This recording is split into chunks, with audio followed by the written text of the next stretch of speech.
developing breeds of excellence. Hi, guys. Welcome to another edition on the Soaring Eagles Talk Show. Today, we'll be looking at a very dicey but interesting topic. And with me in the house is an amazing person, a man of God, a pastor. His name is Mr. Chidozie Diamond. You're welcome to the show, sir. Thank We're you happy very to much. have you here, sir. Thank you. Yes, and I know you must be wondering, who is this man? Well, he's a father, he's a pastor, amongst all other things.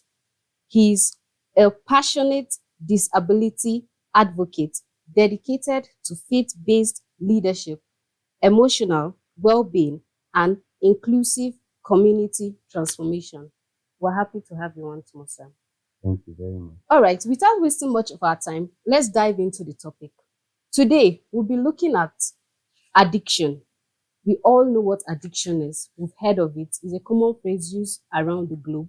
So we want to really know what addiction is and what are its consequences on our generation. Join me as we do this. So you're welcome once more, sir. Thank you very much. As we've stated earlier on, we're looking at understanding addictions, its patterns, and strategy out. So can you give us, just lay a little foundation on what addiction is? All right, thank you. Addiction is a topic that we cannot turn blind eyes to. Neither would we say we sweep it under the carpet, because addiction is with us every day by day, and it will continue to be.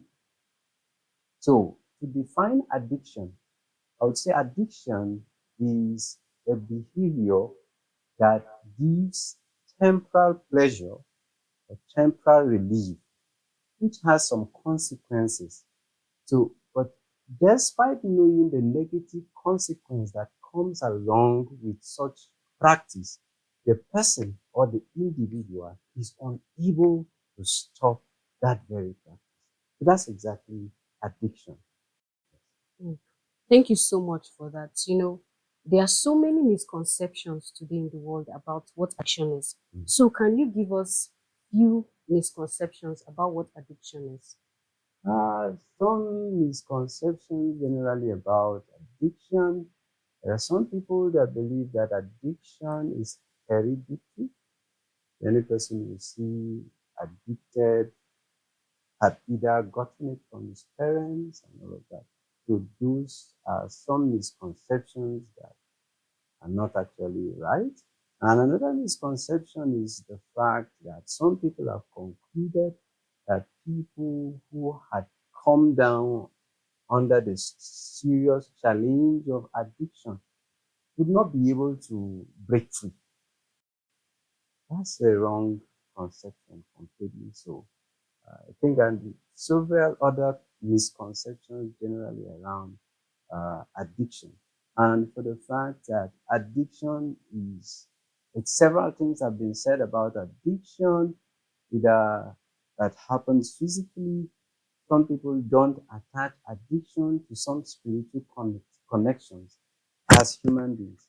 So it's very important to take note that for us to deal with addiction, it has to be done holistically. It's not something you just approach as though you're just dealing with a particular behavior or character.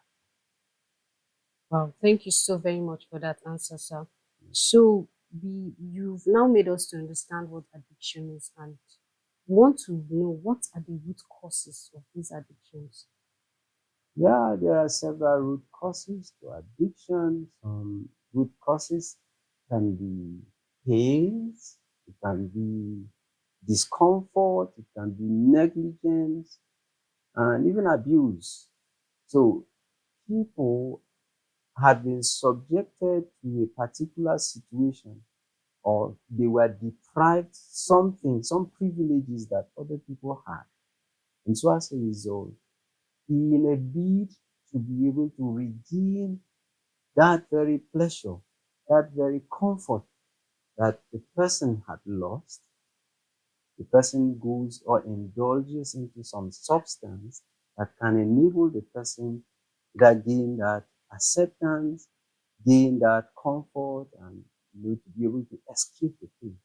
So these are some of the root causes behind addiction. Somebody, the a person has a kind of, there's a gap inside that the person is longing for an in feeling. So that very gap, that very emptiness is a major thing that people do different things to see how to feel it. So they adopt different external means to be able to fill in that very empty. Wow, that's a nice one, sir. And you talk about filling in emptiness. Can you briefly tell us how this addiction, how it progress, and what are the stages to this? Because somebody cannot just suddenly wake up and have an emptiness in heart. Yeah. Yes. So what are the stages? How does it progress? Thank you very much.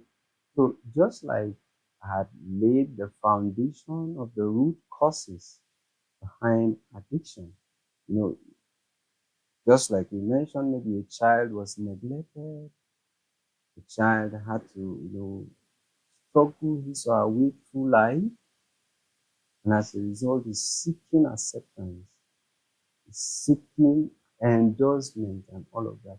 So the child begins to look out for what could bring in that love, what could make him or her feel accepted like other people. So the first stage that addiction begins with is first what I call the trigger phase.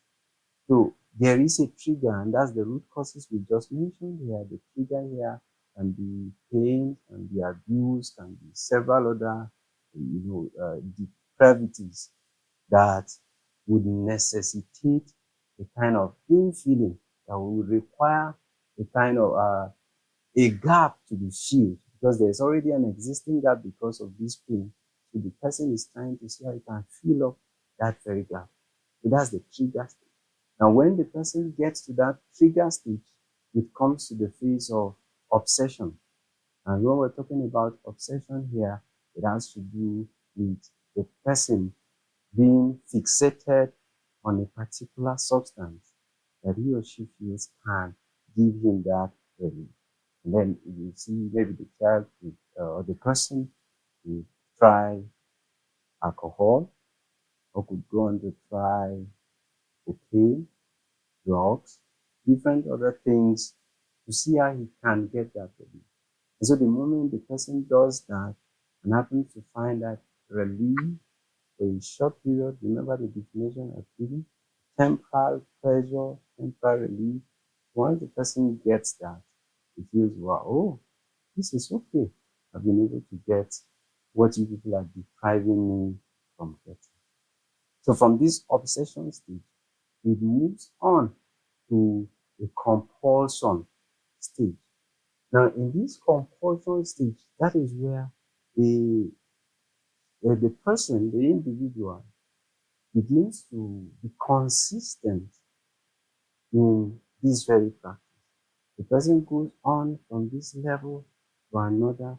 So he begins to practice, indulge in that consistently, and then this gradually comes to the next stage, and that is the stage of uh, the person begins to feel the, let's say, the sign of shame and incompetence, because we're talking about, because take note of something, addiction is a journey.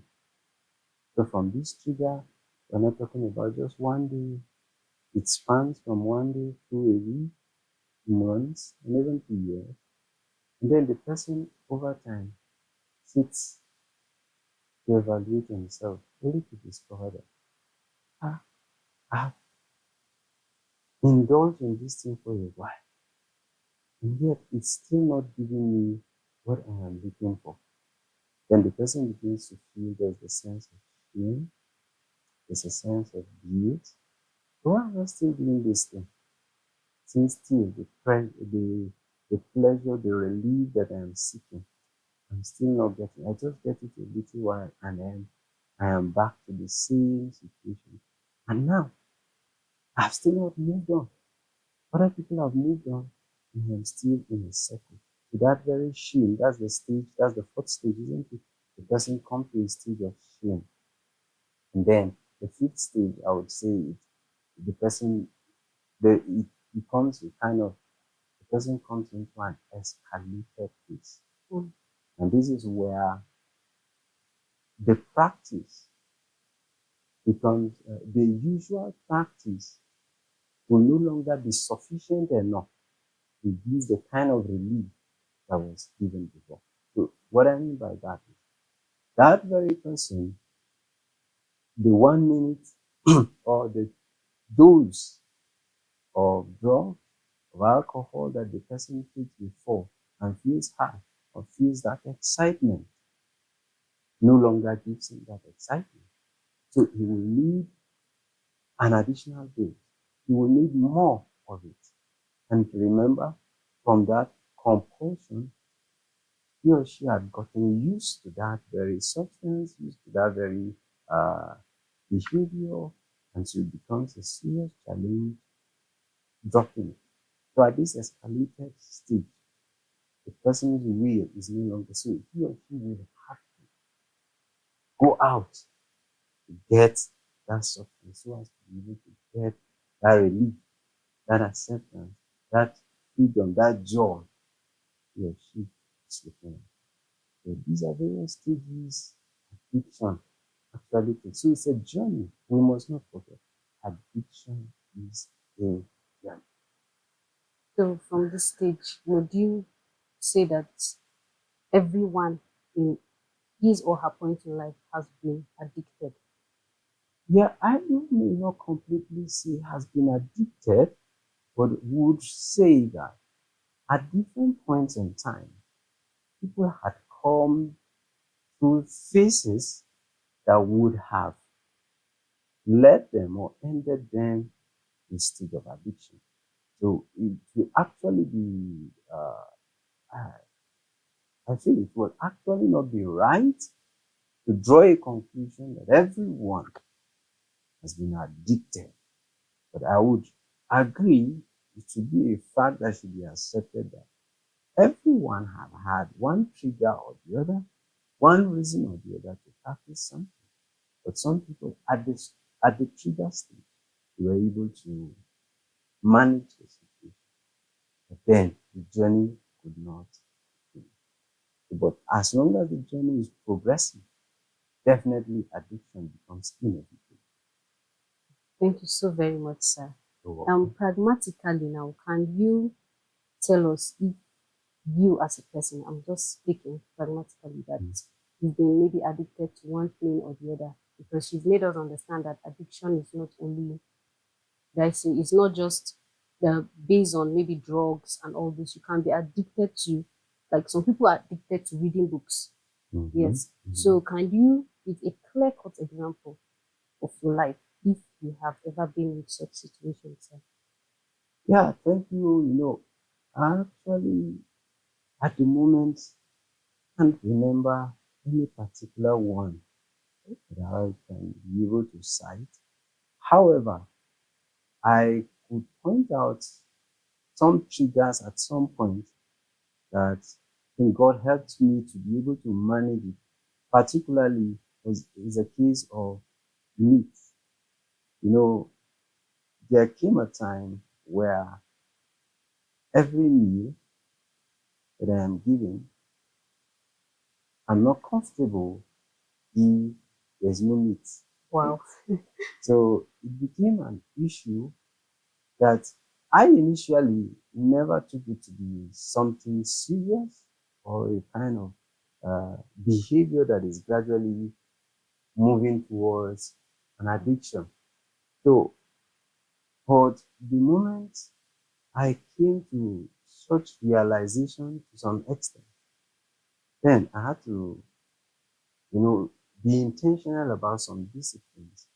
And one of the disciplines I discovered, I remember I applied was the fact that I made a decision within a period that even if I am given food and there's meat, I will have call somebody to come and take the meat. Mm. And then I'll eat without the meat. It was actually not easy, the period I began that. But I noticed that after I was consistent with that for about a week, running into more than that, over time, whether I have meat in my food or not, it's okay. If I have meat, I eat. If there's no meat, I'm still okay. So for me, that's why I said it, it's a journey that could be terminated. And it's also a journey that could get escalated by the person's will. Because one thing about addiction is that the person loses hold of his or her will power. Be able to stop that very important. So that's something. So for as long as a person, because looking at the various stages I've explained to you about addiction, you discover that particularly when it came to the obsession stage, at that obsession phase, the person still feels that he's in control. Yeah, it's just once, and after that, that's okay. I know I can manage it. I don't know if you've had a person say, no, I'm in charge. Yes. This thing, it's not this, it can't control me. And then the same person that told you can't control me, after 2 years, you come and meet him still doing the same thing and say, how far? Why not stop? That's when you hear the person say, I've been trying. Why? Because that's me. From that obsession stage, that if you just one can't kill me, just one second still. I'm the one in charge. I am the one who decide to take it. So these are things that we actually need to be conscious. So I would say that our being intentional, that we can unconsciously walk through the path of addiction if we are not intentional, would make us be intentional to evaluate our life.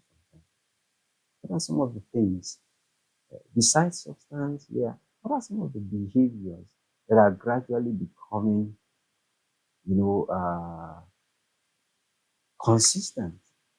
What are some of the behaviors that I'm gradually getting addicted to? Okay, some behaviors we are talking about here can be gambling, can be pornography, it can be an addiction to social media, your phones. There are some people, have you sat down to check? I myself have sat down to actually evaluate and say, can I do without the internet? I bet not, sir. Can I actually stay away from data without any form of internet connection for a week? So those are some things that we act. That's why I'm talking about self-evaluation. It's very, very important, because you may actually not know that you are addicted to a particular thing until you've evaluated yourself, and then you subject yourself to some disciplines. That's when you will get to understand to what extent you're actually bound to some of these things. So I have also found myself to have gotten so addicted to the internet, to this. And so at some point I had to say, no, wait, phone, stay away first. I can live, I believe I should be able to live life without this phone. So, and then when I kept the phone away, 1 day, 2 days, when I got to understand that, look, this thing, if you're not careful, is gradually becoming part of you. And then it's difficult for a person to wake up. As soon as you wake up from your bed, the first thing you do is that you want to check your Facebook, check your WhatsApp if there's a new message. Those are forms of addiction that are gradually creeping in. So it has to be checkmated. If not, it will definitely take you. Well, thank you for letting us have a peep into your life, personal life, I must say. That was a very nice word, sir. In this world today, they term it Gen Z world. Yes. So many people are sliding into addictions unknowingly. Yes. So how can a person identify that, okay, this thing I'm getting addicted to it? How can we as youth be able to know if we're getting addicted to a particular thing or a substance, as you've said for your story that you just said. Yes, how do we know? How do we identify? Yeah, just like I mentioned, one, when we look at the various stages, progressive stages at which addiction takes place, it clearly tells us that you actually need to be on guard. Mm. If you must know when uh, you're gradually being, let's, you are gradually getting into the net of addiction. There's something we really need to be conscious of. So self-evaluation is very important. You need to check yourself. When I'm talking about self-evaluation, I'm talking about some of the addictions that one is unconsciously moving that path without knowing. Because that of substance abuse and all of that, drugs, alcohol, smoking and all of that, marijuana, all those ones are obvious. And those are some of the common addictions that whenever we talk about addiction, people's mind quickly go there. But people are not conscious to see the other aspects of addiction, like behavioral addiction. There are also emotional addictions because emotional addictions like anger, like fear, anxiety, self pity. You see, every time a person, the moment somebody begins to hear people talk about how this person is great, how the person enters into the shell of self pity. It is because my parents did not do this. It is because I'm in this situation. So you see, that self pity actually affects the person's uh, life over time. A little thing, the person begins to misunderstand several discussions and scenarios. So those are some addictions. So to be able to actually overcome the net or the trap of addiction, self-evaluation is very important. All right, thank you so much. I think we should not jump ahead of ourselves. I'm beginning to get really comfortable and enjoying this show myself. So you made us to understand that addiction can't stand on its own. From what you said, you opened our minds to the fact that it cannot stand on its own. So what are some of the basic elements of addiction? Yeah, what I've just mentioned them over. Some of the elements we're talking about. Remember, I talked about the triggers, I talked about the compulsion. All of these things are the various elements. Except, Elements. of course, yeah. Wow, that's great. I did not know that before. So I'm happy to be here to also learn. Um, from your personal experience that you've shared with us, what are the lessons that you learned? All right. First of all, we must know that, like I said, addiction deals with the entirety of the mind. I hope we believe and understand that we are spirit, soul, body. Addiction cuts across these three. Over time, I think many people only emphasize the body and the spirit. Sometimes they are either ignorant or they don't take so much cognizance of the spirit aspect. But one thing that we actually need to be very conscious of is that addiction affects the body. And when we talk about the body, it has to do, if you talk about people who indulge in substance abuse, alcohol, when the person becomes uh, consistent with the practice, one of the things you discover is over time the person begins to lose his appetite. So he's not able to eat a good diet, Mm. good food that can help his health or his growth. So it tends to affect the body. So it goes on to also affect the soul. When we talk about the soul here, it has to do with the person's mind. So addiction affects the mind. It causes depression, it causes mood swing, and all of that. So you see that the person is also impacted in his thinking ability. And then spiritually, it definitely affects the person's connection with God, because our spirit is meant to help us connect with God, to be able to understand what God is telling us per time about our lives.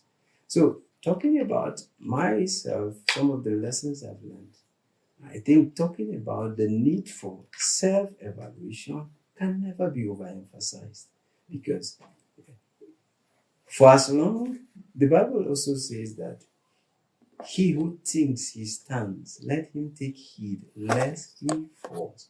Because you could get to a point that I say I can't actually relate or connect to a particular addiction at the moment to share with does not mean that I'm completely free from any form of addiction. I can so, but as I evaluate myself and discover some little triggers and discover some little, it's helped me to quickly instill some disciplines that can help restrict me from continuing on the journey.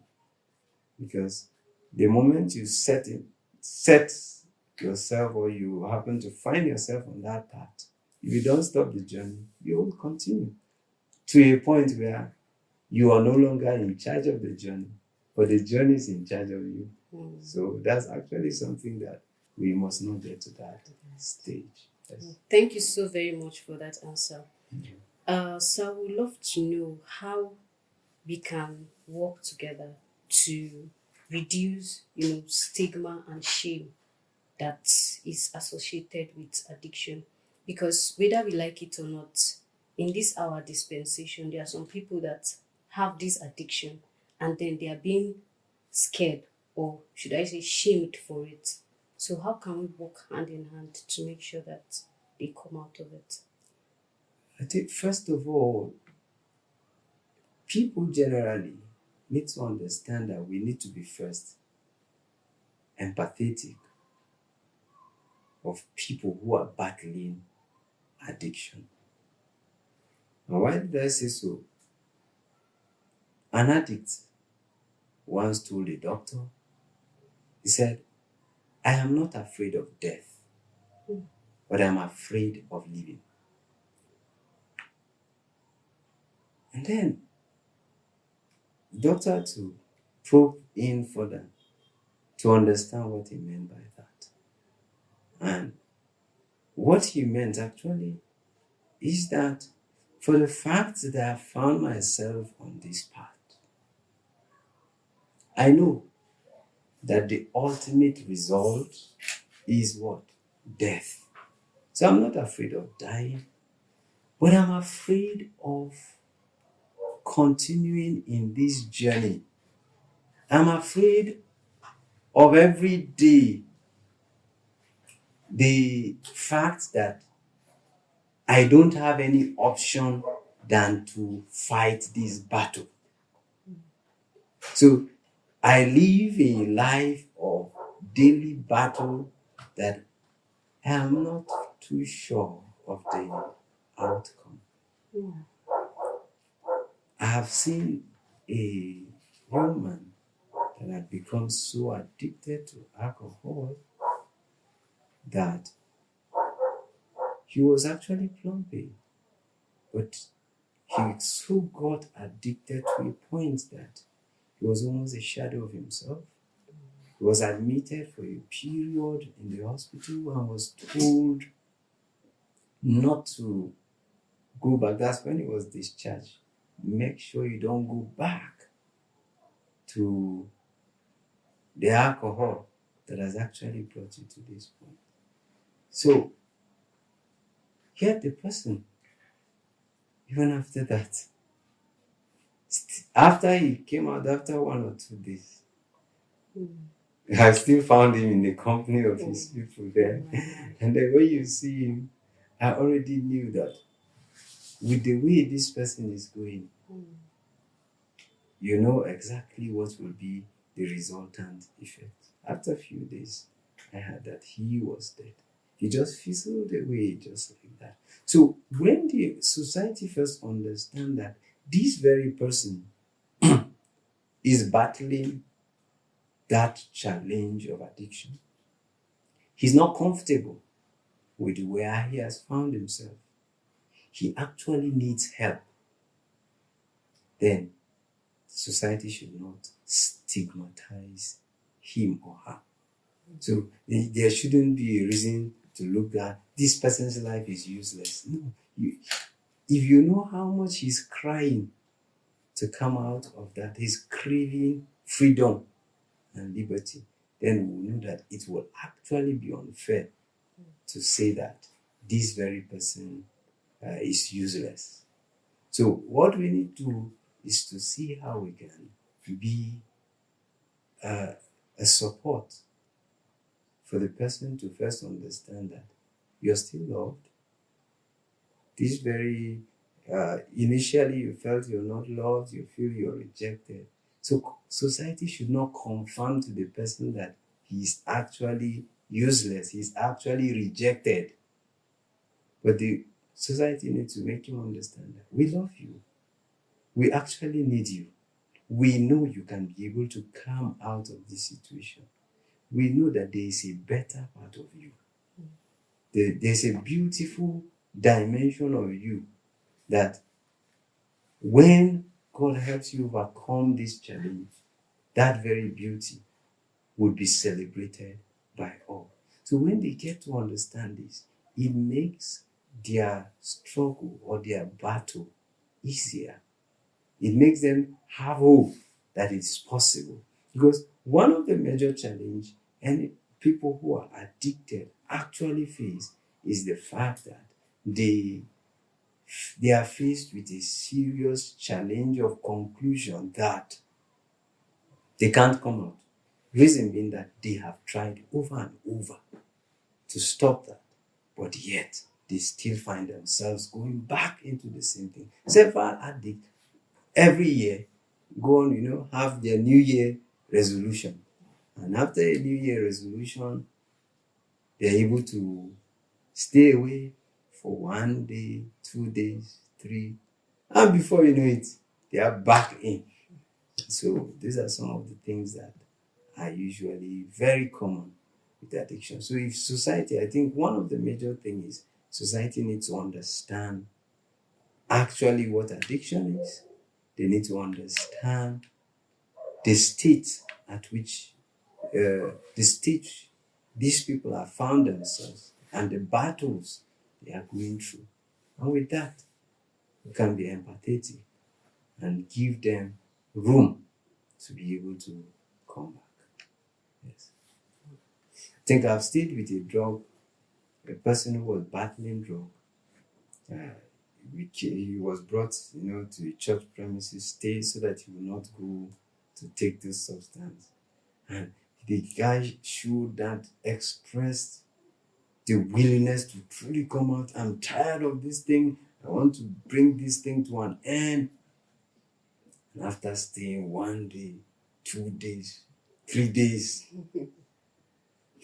4 days, he said, no, no, no, no, no. And before you know it, he found his way out to go and quickly get drugs so that he can come, because he was no longer himself.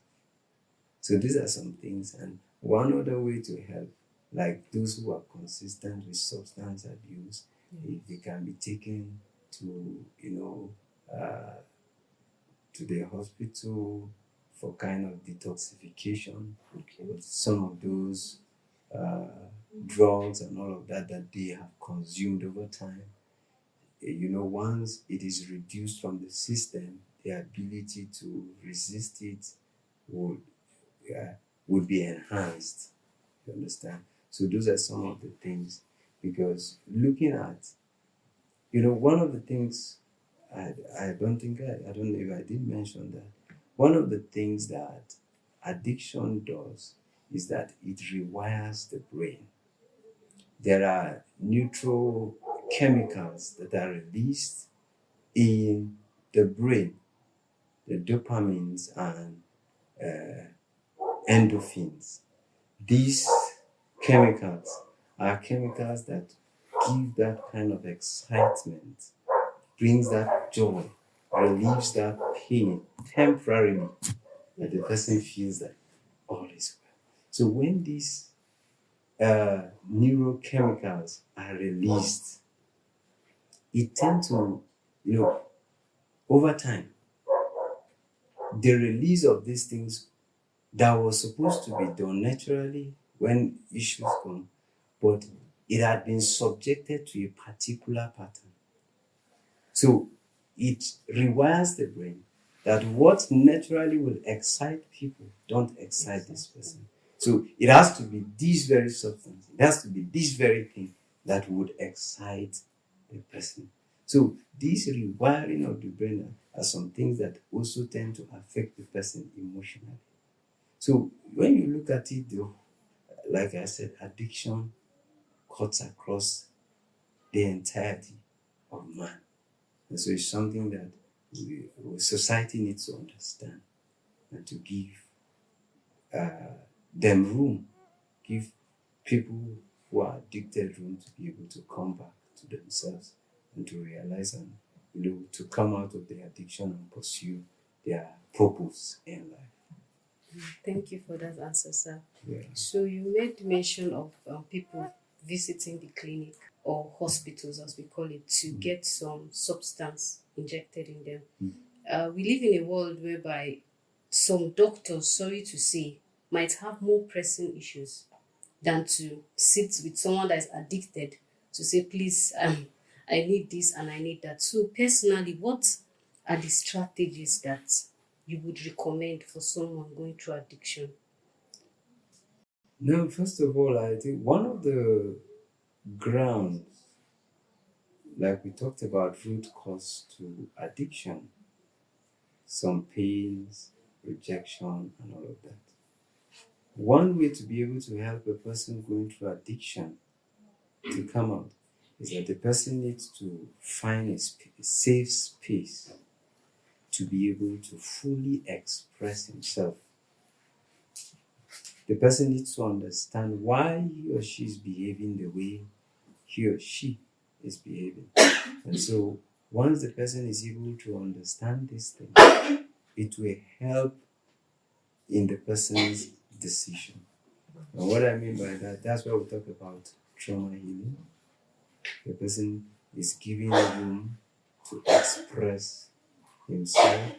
The person is giving room, to to share exactly the cause of the pain. Because by virtue of such addiction, most times these people are by virtue of the pain, most times these people are not given opportunity to express themselves, because people quickly conclude that this is who this person is. Yes. And so nobody wants to know the root cause, to be able to help the person find hope, to be able to help the person see the world from another spectrum, generally from another angle. So all these things are very, very important. Yes.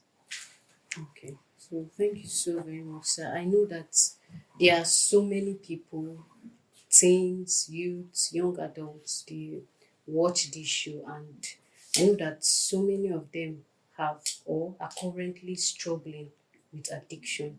So what message do you have for them? Yeah, I would say to approach and to overcome addiction, we have to take in these three aspects of the human being into cognizance: the spirit, the soul, and the body. So it is when we're able to have this that where we can, gradually we can overcome the whole situation. First of all, when you talk about the body, the person, the place of exercise, the place of several other things to be able to help overcome this whole situation would help the person. I think, first of all, to be able to address this issue, the person needs to understand that in God's plan and in God's purpose for creating every one of us, our body is supposed to be His temple and His dwelling place. So, what addiction does is that it comes to destroy the temple. That you can imagine that a person who smokes goes to buy a packet of cigarettes, and right there, the very packet of cigarette he finished smoking every day has an inscription written on it that the Federal Ministry of Health warns that smokers are liable to die young. He reads it, he has become a norm, but yet he's not able to stop. He hears that his colleague had just died of smoking, but yet he's still in it. So that's exactly what it does to the body to hinder God finding His place there. And then secondly, it causes, let's say, it takes hold of the person's mind. So when you understand that the mind of the person is captured and it's more like the person is made a slave or is under a bondage, he cannot do his will, what he feels like. I don't want to do this, you can't. The person keeps doing it, but he does not like what he is doing. So the mind is captured. And that is exactly why Romans 12 verse 2 says, by the renewing of our minds, we would know what? That which is the good and acceptable will of God. So if a person must come out, the mind of the person needs to be renewed. So yeah, I have to be intentional about what I listen to, the kind of people I associate with, and have to ensure that the Word of God consistently finds a dwelling in me, that I am meditating on God's Word consistently. And then thirdly, the spirit is corrupted, that the person forgets his identity. And we talk about identity crisis. And when we say identity crisis, yes, I come to church, but I don't believe that I'm really a child of God. I just can't help myself. Why? Because I can see what I am struggling for. So, but when the person understands that God sees your struggle and God is willing to help you out of it, it helps the person gradually find his identity again. So my advice to any person going through this is that there can't be a better way to overcome addiction away from God, because God is the only person that can help us come out of this addiction. So this is something I think very important to mention, because take note that our lives are more like the battleground. The spirit world try to take advantage of whatever is happening on the earth to express themselves. And that's why the Holy Spirit needs our body to express himself. Likewise, demons and spirit seeks human body to express themselves. So, but a child of God should understand that God is so much interested in housing our lives. And that's why he's willing to help any person who is addicted to come out of that challenge. So I think it's also very important to understand and to remember that just the way addiction is a journey, likewise, recovery from addiction is also a journey. And it's important to take note that one, addiction destroys the body, it confuses the soul, and it suffocates the spirit. So knowing fully well that these are the tripartite system in which addiction tries to destroy a person, we have to be deliberate and intentional to go through the entire three to ensure holistic recovery from addiction. Thank you very much. Thank you so very much, sir. You're welcome. All right, we've come to the end of this session. We have Mr. Pastor Diamond. He has been enlightening us on addiction. To our online followers, please don't forget to subscribe, like, and please share. So, we'll be ending this with a quote which says that people are not addicted to drugs or alcohol. They are actually addicted to escaping reality. Please don't escape your reality. See you on our next episode. Bye.